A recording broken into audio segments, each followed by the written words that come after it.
सत्यनारायण भगवान की जय। श्री सत्यनारायण व्रत कथा। एक समय नैमिषारण्य तीर्थ में शौनक आदि 88,000 ऋषियों ने श्री सूत जी से पूछा, हे प्रभु, इस कलियुग में वेद विद्या रहित मनुष्यों को प्रभु भक्ति किस प्रकार मिलेगी तथा उनका उद्धार कैसे होगा। इसलिए हे मुनि श्रेष्ठ, कोई ऐसा तप कहिए जिससे थोड़े समय में पुण्य प्राप्त होए तथा मनवांछित फल मिले। वह कथा सुनने की हमारी इच्छा है। सर्वशास्त्र ज्ञाता श्री सूत जी बोले, हे वैष्णवों में पूज्य, आप सब ने सर्व प्राणियों के हित की बात पूछी है। अब मैं उस श्रेष्ठ व्रत को आप लोगों से कहूँगा जिस व्रत को नारद जी ने श्री लक्ष्मी नारायण से पूछा था और श्री लक्ष्मीपति ने मुनि श्रेष्ठ नारद से कहा था, सो ध्यान से सुनो।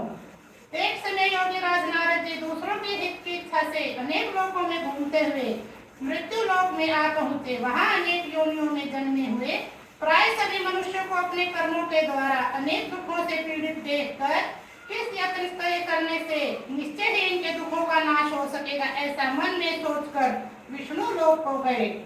वहाँ श्वेत वर्ण और 4 भुजाओं वाले देवों के ईश नारायण को, जिनके हाथों में शंख चक्र गदा और पद्म थे तथा वरमाला पहने हुए थे, देखकर स्तुति करने लगे कि हे भगवान, आप अत्यंत शक्ति से संपन्न हैं। मन तथा वाणी भी आपको नहीं पा सकती। आपका आदि मध्यांत नहीं है। निर्गुण स्वरूप सृष्टि के आदि भूति व भक्तों के दुखों को नष्ट करने वाले हो, आपको मेरा नमस्कार है। नारद जी से इस प्रकार की स्तुति सुनकर विष्णु भगवान बोले कि हे मुनि श्रेष्ठ, आपके मन में क्या है? आपका यहाँ किस काम के लिए आगमन हुआ है? निसंकोच कहो। तब नारद मुनि बोले कि मृत्यु लोक में सब मनुष्य जो अनेक योनियों में पैदा हुए हैं, अपने अपने कर्मों के द्वारा अनेक दुखों से दुखी हो रहे हैं।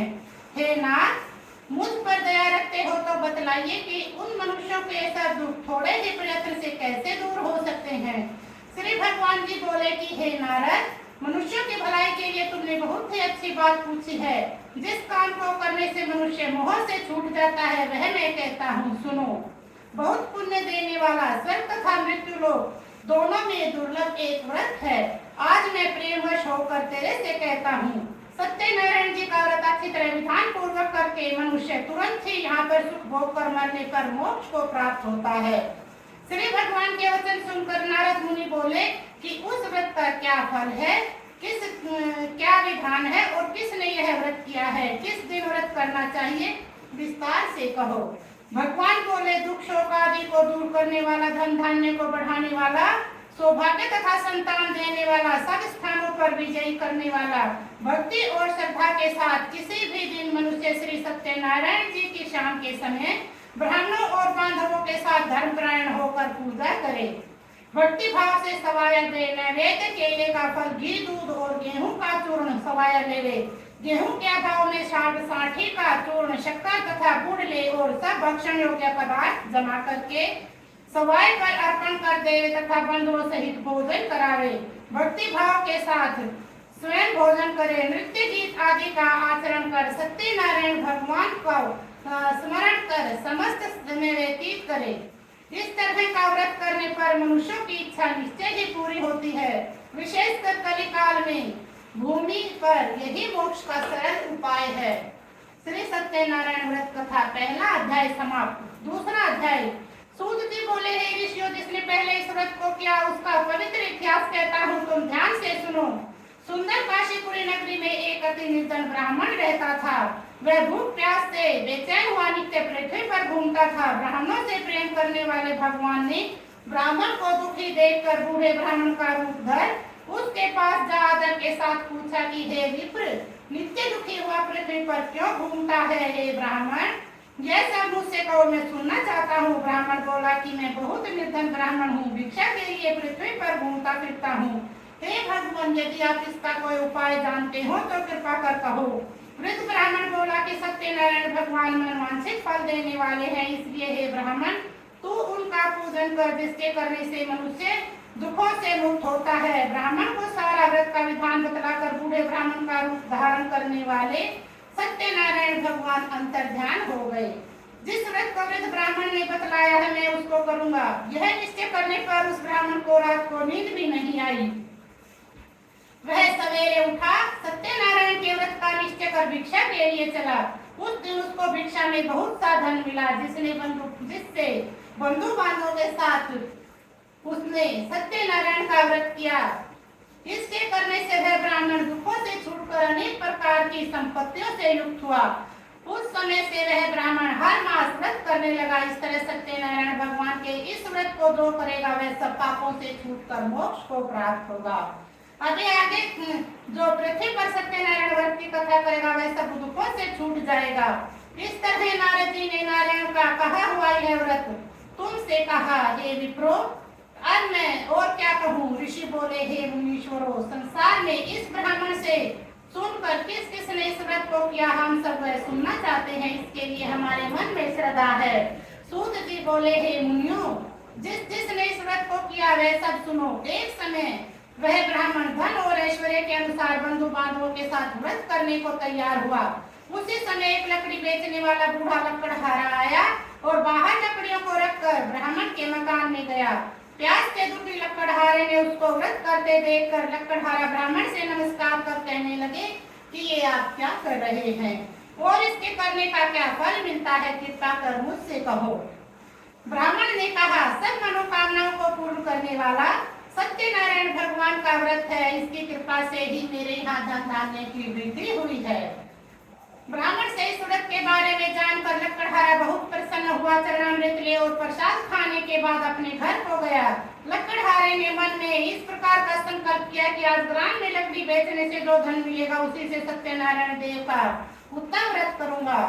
यह मन में विचार कर वह बूढ़ा लकड़हारा लकड़ियों को अपने सिर पर रख कर जिस नगर में धनवान लोग रहते थे उस सुंदर नगर में गया।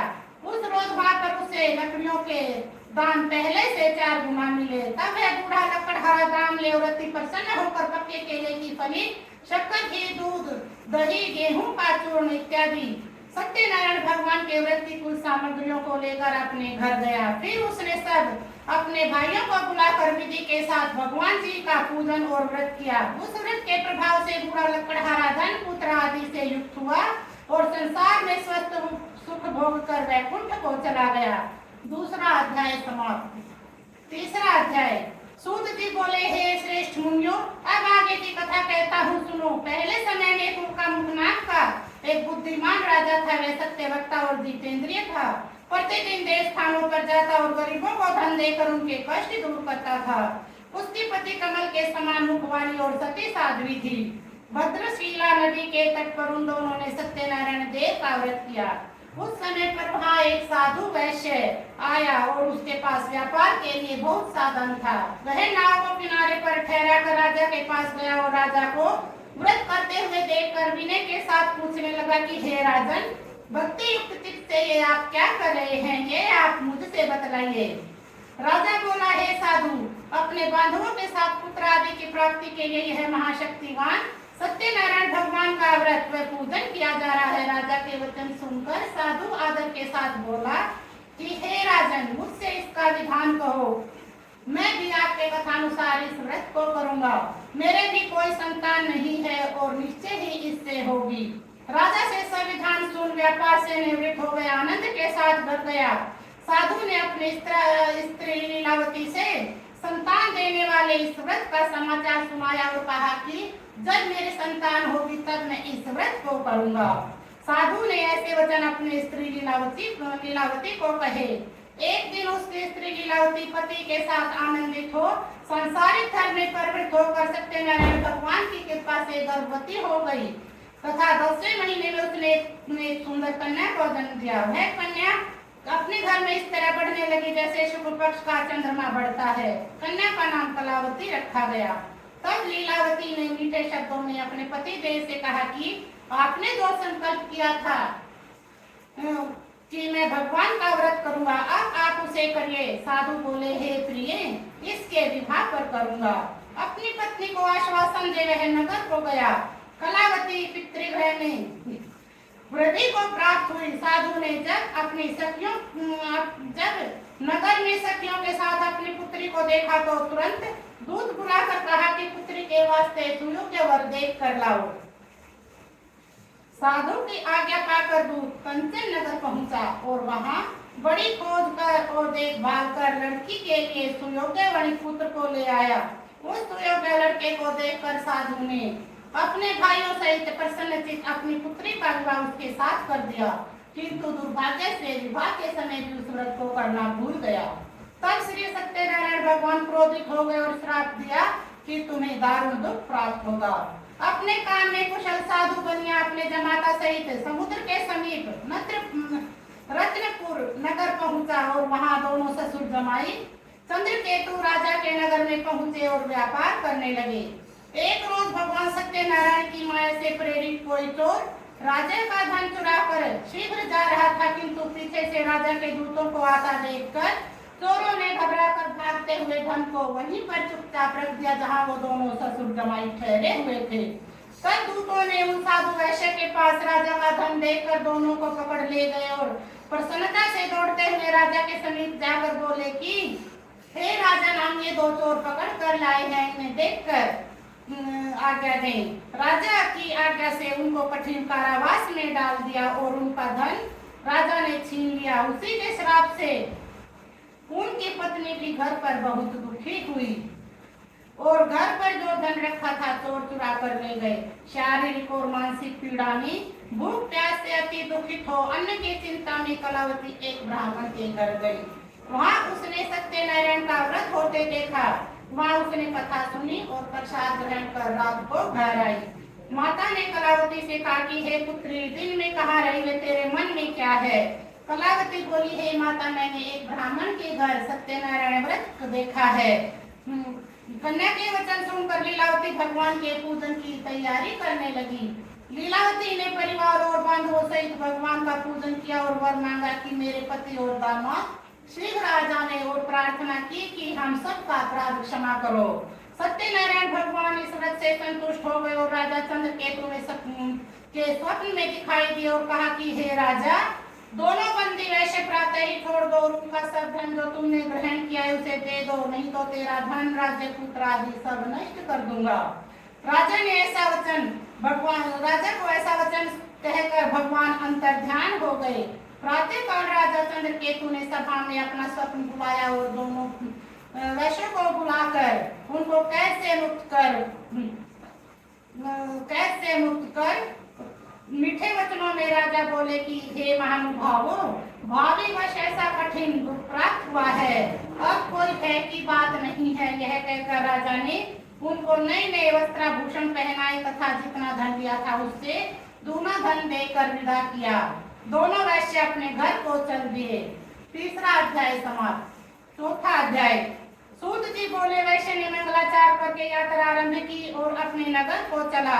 उनके थोड़ी दूर पहुंचने पर दंडी वेशधारी श्री सत्यनारायण भगवान ने उनसे पूछा कि हे साधु, तेरी नाव में क्या है? अभिमानी वणिक पुत्र हंसता हुआ बोला कि हे दंडी, क्यों पूछते हो? क्या धन लेने की इच्छा है?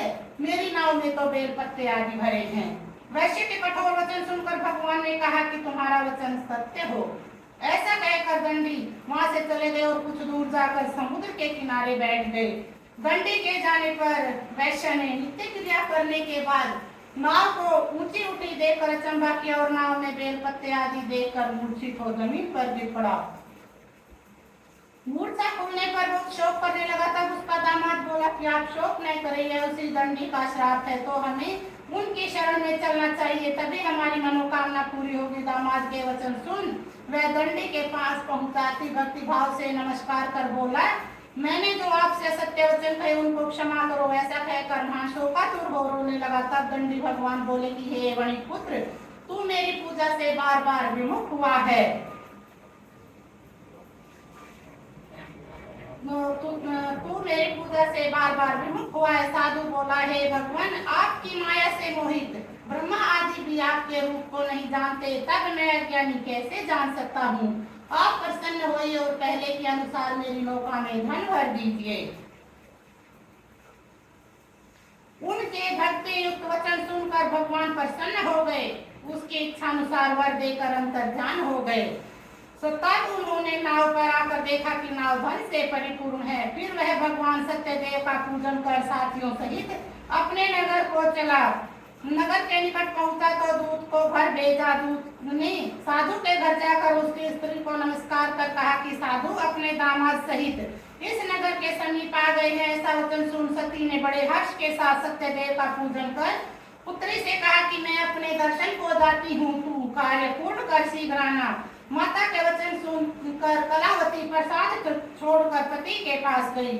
प्रसाद की अवज्ञा के कारण सत्यदेव रुष्ट हो गए और उनके पति को नाव सहित पानी में डुबो दिया। कलावती अपने पति को न देखकर रोती हुई जमीन पर गिर गई। इस तरह नौका को डूबा हुआ तथा कन्या को रोता हुआ देखकर साधु दुखित हो बोला कि मुझसे या मेरे परिवार से जो भूल हुई है उसे क्षमा करो। हे प्रभु, उसके दीन वचन सुनकर सत्यदेव प्रसन्न हो गए और आकाशवाणी हुई कि हे साधु, तेरी कन्या मेरे प्रसाद को छोड़कर आई है, इसलिए इसका पति अदृश्य हुआ है। यदि ये घर जाकर प्रसाद खाकर लौटे तो इसका पति अवश्य मिलेगा। ऐसे आकाशवाणी सुनकर कलावती घर पहुंचकर प्रसाद खाया और उसने आकर अपने पति के दर्शन किए। तब से वैश्य परिवार के सब लोग प्रसन्न हुए। फिर साधु ने बांधवों सहित सत्यदेव का विधि पूर्वक पूजन किया। उस दिन से हर पूर्णिमा व संक्रांति को सत्यनारायण व्रत करने पूजन करने लगा। इस लोक में सुख भोग कर स्वर्ग लोक हो गया। श्री सत्यनारायण व्रत कथा चतुर्थ अध्याय समाप्त। 5वां अध्याय। सूत जी बोले, हे ऋषियों, और कथा कहता हूँ सुनो। प्रजा पालन में नीम तुम ध्वज नाम का एक राजा था। उसने भी भगवान का प्रसाद त्याग कर बहुत दुख पाया। एक समय वन में जाकर पशुओं को मारकर बड़ के पेड़ के नीचे आया। उसने भक्ति भाव से ग्वालों को बांधों सहित सत्यनारायण का पूजन करते देखा। राजा देखकर भी अभिमानवश वहां नहीं गया और न ही नमस्कार किया। जब ग्वालों ने भगवान का प्रसाद राजा के सामने रखा तो वह प्रसाद को छोड़कर अपनी सुंदर नगरी को चला गया। वहां उसने अपना सब कुछ नष्ट पाया तो वह जान गया कि यह सब सत्यदेव भगवान ने ही किया है। तब वह विश्वास कर ग्वालों के समीप गया और विधि पूर्वक पूजन कर प्रसाद खाया तो सत्यदेव की कृपा से जो जैसा था वैसा ही हो गया तथा सुख भोग कर मरने पर स्वर्ग लोक हो गया। जो मनुष्य इसी परम दुर्लभ व्रत को करेगा, भगवान की कृपा से उसे धन धान्य की प्राप्ति होगी।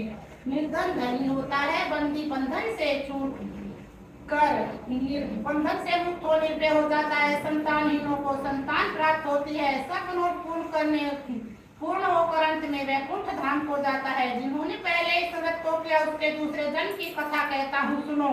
वृद्ध शतानंद ब्राह्मण ने सुदामा का जन्म लेकर मोक्ष को पाया। उनका मुख नाम का राजा दशरथ होकर वैकुंठ को प्राप्त हुआ। साधु नाम के वैश्य ने मोरध्वज बनकर अपने पुत्र को आरे से चीरकर मोक्ष को प्राप्त किया। महाराज तुम ध्वज ने स्वयं होकर भगवान के भक्ति कर्म कर मोक्ष को प्राप्त किया। श्री सत्यनारायण व्रत कथा समाप्त। बोलो श्री सत्यनारायण भगवान की जय। बोलो श्री सत्यनारायण भगवान की जय। जयकारा साचे दरबार का।